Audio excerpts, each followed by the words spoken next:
primeiro... Diga. Como assim você pensava que o Sérgio era esquerdista, cara? Eu achava... Então, eu não sei se é bom falar disso ao vivo, porque eu não sei se o Sérgio ele se manifesta politicamente, cara. Isso é uma coisa que não te traz nada de bom, cara. Já tô te falando. Você vai falar de política, não importa, cara. Vão te odiar. E eu achava que ele era de esquerda, porque quem me passou o vídeo dele na época, em 2016, foi o Pirula. Falou, Arthur, pô, tem um cara que te refutou, tá? Ele até falou, mas não xinga o cara não, o cara é gente boa. Eu falei, mano, vou xingar o cara por quê, velho? Deixa eu ver o vídeo do cara. É um vídeo respeitoso, tá? Eu falei, entendi, é um cara de esquerda, né, amigo do Pirula, que me refutou. Aí eu fiz um vídeo depois respondendo e falei, mano, o cara me refutou, mas segue o cara, que era mó legal. Aí eu comecei a assistir teus vídeos, você fazia uns vídeos até numa...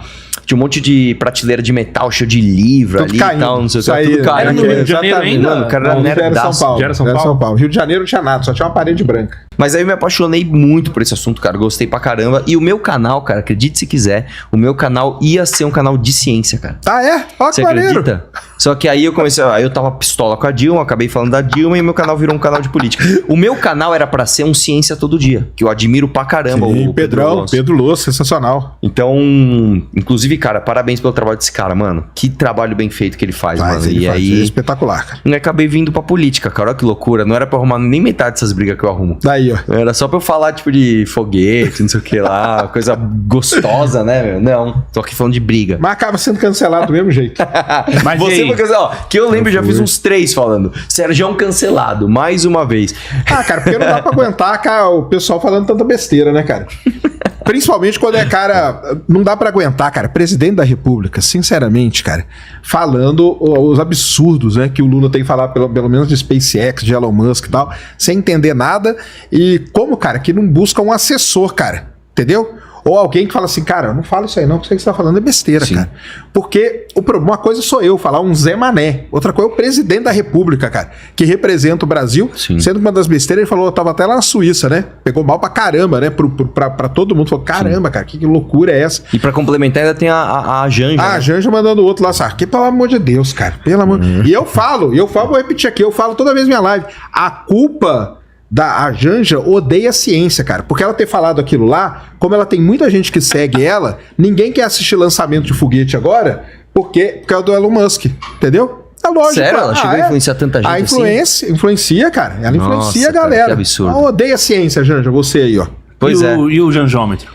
Inclusive, aproveitar pra falar do janjômetro, né? O janjômetro, pra quem não sabe, é a iniciativa do Guto Zacarias, que ele basicamente, ele tá cometendo o crime, né? De divulgar quanto a gente paga de imposto pra Janja brilhar por aí com o boy dela.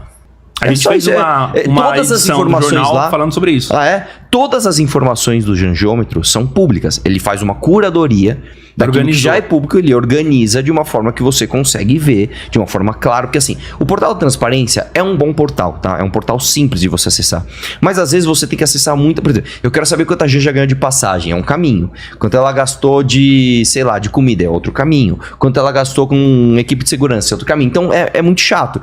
Então, ele basicamente juntou tudo e falou assim, já que a Janja tá brilhando, falando do vestido dela, da viagem dela, do esquema dela, vamos colocar os gastos dela? Pronto, e põe lá os gastos dela. Então é isso. E uma coisa que é até interessante, que eu até ia te trazer, cara, que a gente tem a base de Alcântara, a gente tem tudo isso, a gente acabou de falar da Embrapa, falamos da NASA, e aqui pro Brasil a gente não tem nenhum tipo de projeto para soberania ou para acesso do espaço, né? E uma coisa que a gente poderia fazer, porque todo mundo pensa o seguinte, tá, de onde vai sair o dinheiro? Eu tenho até uma sugestão de onde pode sair o dinheiro. A gente poderia, inclusive, olha lá o esquerdista Arthur aqui, a gente poderia taxar o lucro dos bancos para fazer um negócio desse.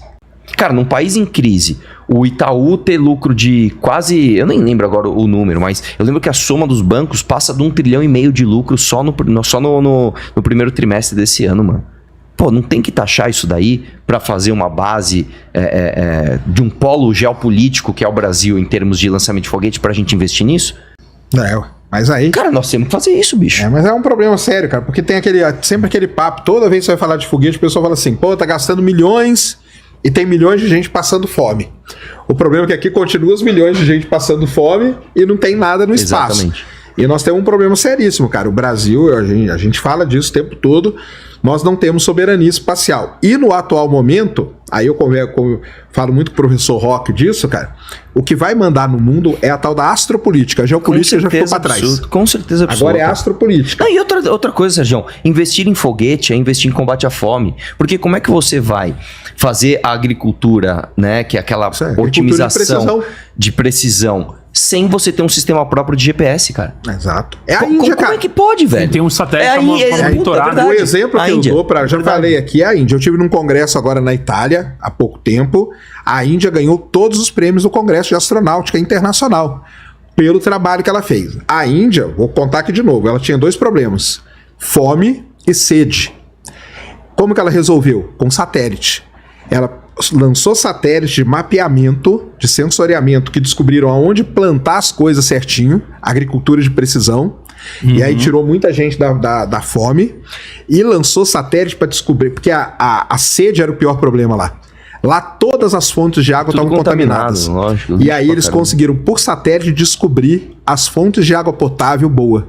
Com satélite eles fizeram isso. E aí eles descobriram e com isso salvou a população, tanto que a população respeita pra caramba. Exploração espacial hoje é obrigatório no ensino fundamental. Só pra você ter uma ideia. Isso é uma coisa que eu falo, Sérgio. A gente gosta, e eu venho da direita, eu venho do não governo, da não regulação, mas pensa uma coisa comigo. Quando você pega, por exemplo, uma empresa chinesa que é o TikTok. Por que o TikTok na China é regulado? A criança lá, ela tem um conteúdo a cumprir do que ela vai assistir. Ela vai assistir o programa espacial da China. Sim. Ela vai assistir a história dos grandes heróis da China, para que essa criança tenha um sonho de parecer com essas pessoas. E no resto do mundo que não é regulado, as crianças ficam o dia inteiro assistindo TikTok de menina dançando funk, de traficante dando grau com moto, e aí o cara quer se tornar um MC. Qual o país que está investindo direito no seu futuro? Então eu vou dizer mais, cara, dou até um passo além. Eu acho que a gente, inclusive, deveria ter, sim, algum tipo de regulação de conteúdo, principalmente para crianças. Regulação de conteúdo, regulação de tempo em tela. De tempo de tela, porque isso faz mal, cara. Regulação de acesso à rede social. Com certeza absoluta, cara. Porque a gente está transformando não, nós estamos mantendo o nosso país como uma massa de alienados. Mas aí você tá pedindo um rei, aí não dá. O quê? Aí você tá pedindo a regulação de um rei. Só, assim? Só alguém muito poderoso para fazer isso. Eu não acho não, cara. Eu acho que isso é uma coisa, cara, que se... Vamos lá, aí entrando mais na parte política. Quem manda no Brasil é o Centrão. Isso é uma coisa que acho que tá claro para todo mundo. Se a gente entender que isso é um caminho, e o Centrão vai entender isso, para que o Brasil não vá à falência, você consegue dizer para esses caras, você consegue mostrar para esses caras também têm filhos, cara. Esses caras também têm base eleitoral. Que olha, cara, esse caminho aqui pode salvar o teu país de não virar um país absolutamente alienado.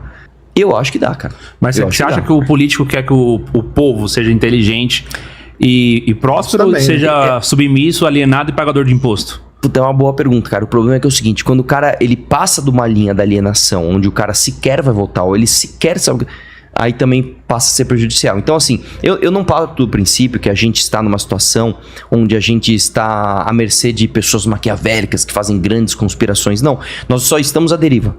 Nós somos um país largado. E um país largado, esses pequenos lobos vão...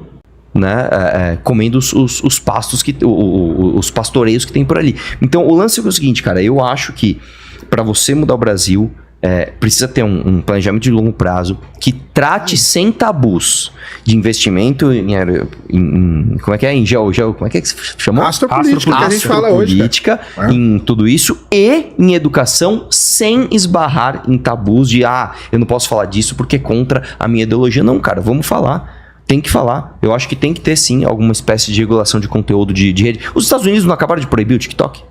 Eles têm tudo isso, né? Não, tem que fazer alguma coisa, né, cara? Tem que salvar a criançada aí. A gente falou aqui já, né, da geração neném. Eu sou o cara que mais luta contra a geração neném, cara.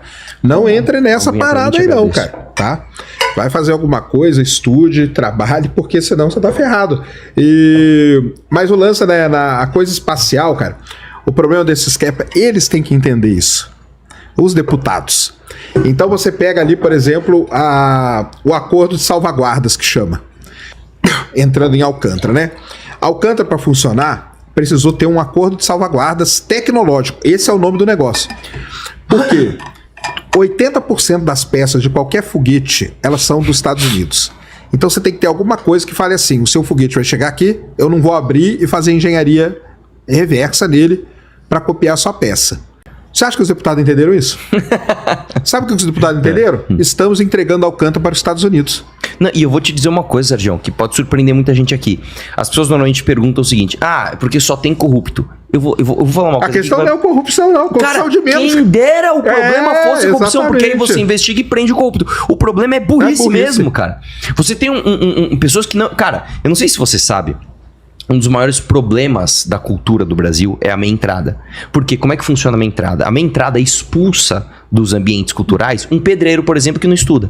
O cara tem lá 35 anos, ele é um pedreiro, ele não é estudante, ele não paga meia. Sim. Aí a Patricinha da FAP paga meia. Aí eu, como deputado estadual na época, não podia mexer numa lei federal. O que eu pensei? Vou fazer de um jeito que aqui em São Paulo eu acabe com a meia entrada. O que eu vou fazer? Eu vou dar meia entrada para todo cidadão paulista. Se todo mundo tem, ninguém tem, certo? Certo. Cara... Não deu, né? Pra entender. Não, irmão, você não vai conseguir. Eu falo pros caras, irmão, deixa eu falar uma coisa, cara. Eu estou ampliando o benefício da minha entrada pra acabar com a minha entrada. Mas você quer acabar com a entrada de estudante? Não, cara, veja bem. Não vai conseguir. Mas eu vou te dizer, consegui e passei o projeto. Conseguiu? Consegui. Passou? Aí o que aconteceu? Aí o governador, na época, né, porque o Dória foi viajar com o Rodrigo Garcia, entrou o Carlão Pinhatari, que era o presidente da Assembleia, ele não gostava de mim, ele vetou meu projeto. Eita lá. Meu, mas olha, eu vou te dizer, isso aí que você falou é a burrice. Eu passei mesmo. noites explicando pra galera, gente, entenda, pelo amor de Deus. É burrice, irmão. Não, você vê aqui nesse negócio da margem equatorial. O deputado, margem equatorial. O deputado falou assim, você podia me explicar por que chama margem equatorial? O deputado. Deputado cantou. Aí o cara falou assim, é porque fica assim, ó, perto do equador da Terra, que é essa linha aqui, ó, sabe, no meio? Isso, um deputado. Por isso, cara, não assistam às audiências públicas sobre a margem equatorial, porque vai te dar desespero em ver o nível de pergunta que os deputados fazem, cara. Cara, eu vou te falar, eu participei da CPI das universidades. E, assim... Eu comecei aí na CPI nas universidades com aquela, vamos pegar esses caras, esses doutrinadores. Quando os caras explicaram como é que funciona uma universidade, você entende que o problema não é nem só deles, é um problema maior. Por exemplo, um dos maiores problemas de gestão de universidade no Brasil, previdência. Você tem que pagar a previdência do cara, você vai fazer o quê? Você é professor aqui, você tem previdência, tem que pagar. Não é a universidade que... Aí o cara mostra um gráfico onde, tipo assim... 70% hoje da folha dele é pra pagar a previdência de quem tá inativo. Aí ele fala, como é que eu mexo nisso daqui? Aí eu vi os deputados, principalmente os que queriam pagar de direita, né? Não, que eu sou conservador. Aí o cara, o que o senhor está fazendo pra combater a doutrinação na escola? Aí ele, eu sou de uma universidade. Eu tô trazendo um problema de orçamento.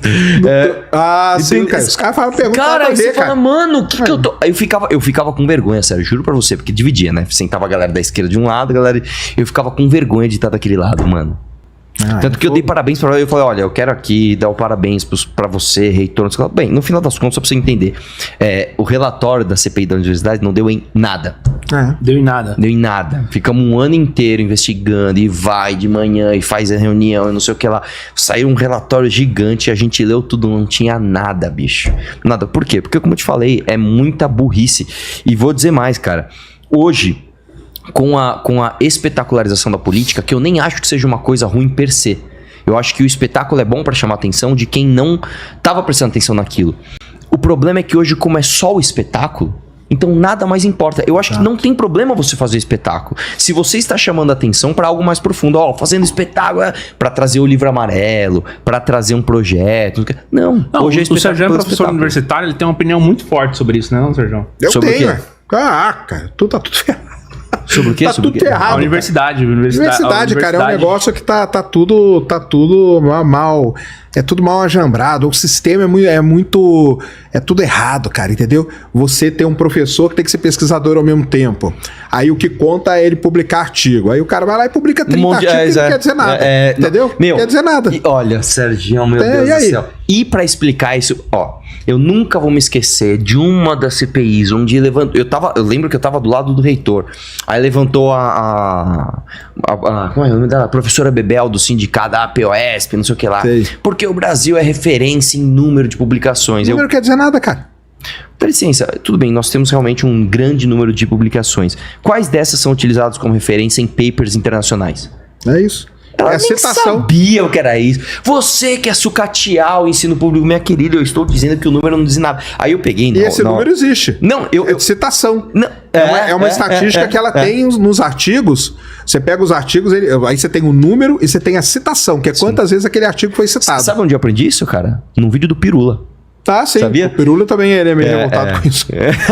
E aí, porque, cara, não tem como, cara. O que aconteceu dentro da universidade é que virou uma fábrica de artigo que não serve pra nada. Porque é o número. Sim. Mas aí por quê? Porque o sistema é desse jeito. Porque o número, aí se você publicou bastante, o MEC reconhece. O MEC reconhecendo, sua nota aumenta. Sua nota aumentando, você tem bolsa e você tem verba. Então vira um ciclo vicioso. Então você tem meta de publicação, cara, na universidade. Você tem que publicar 20 artigos. Não importa o que seja. Tem vários artigos que são o mesmo, que cara, só muda uma palavra. Eu peguei pra reunião seguinte, eu peguei o nome de um monte de artigos pra ir lá. Cara, eram artigos assim, era tipo assim, eu juro, tinha um que era de rolezinho. Era o estudo do rolezinho no banheiro do metrô tal. Como assim rolezinho? Sei lá, cara, os caras faziam uma espécie de encontro gay num banheiro de um metrô e os caras... Não, é sério, não é brincadeira. E aí os caras faziam todo um estudo, né? Sociológico, do que aquilo representava. Tipo, não, mano. Não, eu já vi um negócio parecido, mas era o famoso banheirão das baladas, os barzinhos. Tinha essas paradas, tinha esses estudos nada a ver. Tipo assim, a dialética do corpo negro na... Que isso, cara? Mas é porque tem que fazer, porque é o número que conta. Agora, exatamente. Nos Estados Unidos, por exemplo, o que já conta hoje é a citação. Não é o número. Porque quanto mais citado, mais relevante é. Agora aqui eles não colocam isso. Sim. E aí, então, o sistema tá todo errado. Outra coisa que também deveria contar e não conta, por exemplo, é revisão de estudo. Porque ninguém quer revisar o estudo de ninguém, né? Se você faz um estudo aqui, dizendo que, o foguete, tal, eu quero revisar teu estudo. Se eu reviso e só falo que deu certo, tipo, teoricamente, eu só tô ajudando a você fazer seu nome. Mas isso é um trabalho necessário. Que acontece isso? Por quê? Porque as áreas são minúsculas, cara. Como assim? Os artigos, eles são publicados em temas muito específicos. Então, por exemplo, na minha área, eu conheço todo mundo. Todo mundo me conhece. Se você é da minha área e escreve, tudo é anônimo, né? Você não, quando vai para revisão por pares, é anônimo. Entendeu? Mas se você escreve, eu sei que é você. Só pelo jeito de você escrever. Então não tem nada de anônimo, entendeu? Entendi. E aí, por exemplo, eu gosto de você? Gosto, cara, então eu vou aprovar. Não gosto? Nem leio. Quando não gostam de você, eles nem leem. Isso porque o cara já me falou. Falou, eu sei que é você que escreve sobre esse tema aqui, eu nem leio o seu artigo. Quando chega, eu já sei que é você. Eu não leio, eu nem abro. Eu só vou lá e reprovo. Então é isso, cara. Eu tive um problema assim na faculdade também. Então, o sistema, cara, ele não funciona. Entendeu? E aí você vai fazer o quê? O problema não é esse aí, não. Doutrinação. Cara, isso aí, cara, nem é problema. Entendeu? E outra, na faculdade também, o cara já, não doutrina esse cara de 25 anos. Exatamente. Pelo amor de Deus, né, meu? Exatamente. Agora, o problema é o sistema que tá montado. Sim. Aí entra um grupo para ser chefe de departamento. Todo mundo que é contra tá ferrado. Só que aquele grupo lá fica 2, 3 anos. Depois entra o outro se ferrou. Toda universidade tem um fundo que como fala? Administra isso aí. Então, por exemplo, é o problema lá do Museu Nacional no Rio de Janeiro. Por que o Museu Nacional pegou fogo? Porque o Museu Nacional é administrado pela UFRJ, mas não é pela UFRJ, é pela fundação da universidade. É a fundação que administra. Sim. Aí chegava lá, X mil reais. X mil reais chegou, aquele X mil tinha que ser para todo mundo. Aí chegava pro Museu Nacional e falava assim, deixa eu ver quantas pessoas estão visitando lá. Ninguém? Sinto muito, cara. Vou dar aqui pro hospital, que é muito mais importante. E aí não foram dando dinheiro, não foram dando, sucateou, o negócio pegou fogo um dia e ferrou tudo. O problema é esse, que cai na fundação e aí começa os lobbies. Dentro da universidade começa. Óbvio, porque aí tem o instituto não sei o quê, o outro não sei o quê. Aí tem o cara que é o amigo do cara que tá na fundação hoje. Então, pessoal, entender, toda a universidade no Brasil, a grana chega na fundação. E a fundação é que distribui essa grana. Então não tem como, nem se você quiser, nem se você quiser. Outra coisa, até seja, você vai saber me dizer melhor. Eu sei que antes era muito, muito impossível. Hoje parece que deu uma melhorada. Empresas privadas usarem laboratórios de universidade para fazerem pesquisa. Não só é possível, como é sensacional. Vou dar o exemplo da própria Unicamp. Então nós lá na Unicamp, a gente tem muitos projetos hoje com empresas privadas. Trabalhamos com a Shell, por exemplo. Isso quanto tempo? faz? Não, Chay, ali, porque então, aí vai depender de universidade para universidade. Então, por exemplo, na USP eu sei que já é mais difícil, entendeu? A Unicamp, ela tem um sistema mais aberto para isso, para receber isso aí. Então tem empresas que tem prédio lá dentro, que elas constroem um prédio lá dentro. Entendeu? Justo na Unicamp. E aí toma conta. Na Unicamp, cara. Quem diria? A Unicamp, porque a Unicamp ela foi fundada para ser, tipo, a continuação da USP. Qual que era a ideia? O cara fazia graduação na USP e ia fazer mestrado e doutorado na Unicamp. Tanto que a maior parte dos cursos, hoje já igualou, né? Mas durante muito tempo, só tinha curso de mestrado e doutorado. O meu curso de geologia, por exemplo, mestrado e doutorado é super antigo, graduação é super novo. Entendi. Depois que foram sendo criados os cursos de graduação na Unicamp, mas a maçona lá era mestrado e doutorado. Por conta disso, a Unicamp adotou uma política de abrir para empresas, entendeu? Então tem várias empresas que tinham, vamos falar na área que eu conheço, que é a minha, que é a área de petróleo. Então a gente já teve muito projeto com a Petrobras, projeto com a Equinor, para quem não sabe é a antiga Statoil, que é a estatal norueguesa, com a Shell, com a BP, entendeu? Essas empresas vão lá e elas pegam uma sala e elas fazem, aí elas conseguem, através de projeto, a gente consegue livros que a gente não quer ter, máquina muito boa, dados, que é importante para a gente fazer as pesquisas, entendeu? Então, lá você tem essa abertura e você tem várias empresas que têm projeto lá dentro. A USP, ela está começando. Por exemplo, aqui na astronomia da USP, no IAG, uma empresa que está lá dentro é a NVIDIA. Nossa! A NVIDIA já tem tipo muito bom. Um prédiozinho. Então existe isso aí. Mas agora eu vou falar um negócio. Eu estou falando, é que você está falando de uma coisa, eu estou falando de outra que é parecida, mas não é. Não é igual. Isso eu estou falando das universidades estaduais paulistas. Tá? Elas têm uma gestão um pouco diferente das federais. Porque aí nas federais, aí é outra história, cara. É outra história, né? Aí nas federais, o bicho, aí é foda, cara. Não, nas federais é foda. Pô, cara, nas federais eu converso com muitos professores aí, amigo. Cara, as coisas absurdas que esses caras contam, cara. Então o cara não consegue, cara, comprar papel higiênico, você não consegue comprar, cara. Entendeu? Quebrou um vaso lá, você não consegue trocar. Entendeu? Federal é foda. E aí eu vou lá na federal, os caras querem me tirar na porrada. Vai lá, o Sérgio vai palestrar lá na... Eu fui palestrar na UFSC, lá na UFSC. Invadir.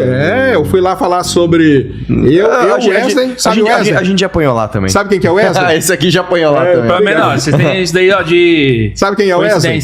Wesley Bellavagore? Não. Wesley. Wesley, sabe quem é? O Wesley.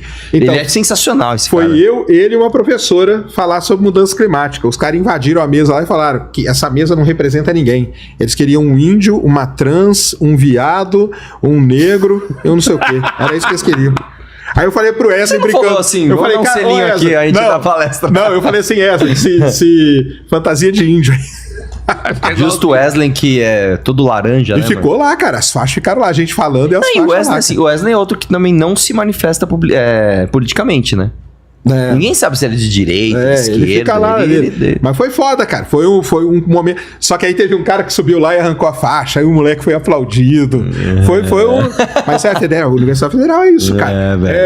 As federais é muito complicado, cara. Aí. E é triste, cara. Eu vou em banca em Universidade Federal, eu vou fazer apresentação em Universidade Federal, cara. Você chega assim, você fala: caramba, cara, não tem como isso aqui, não tem como pra frente, entendeu?